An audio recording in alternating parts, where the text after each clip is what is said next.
मग आपण धर्मग्रंथाचं पारायण का करायचं?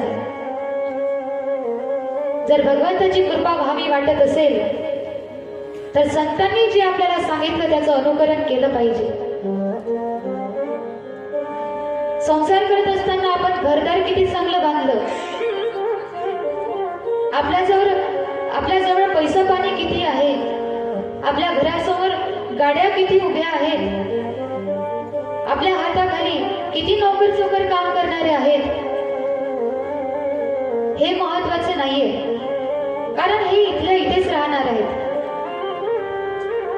पण याच्यानंतर आपल्याला कामी येईल, आपल्या उपयोगाला येईल असं धन जर असेल तर ते परमार्थच आहे.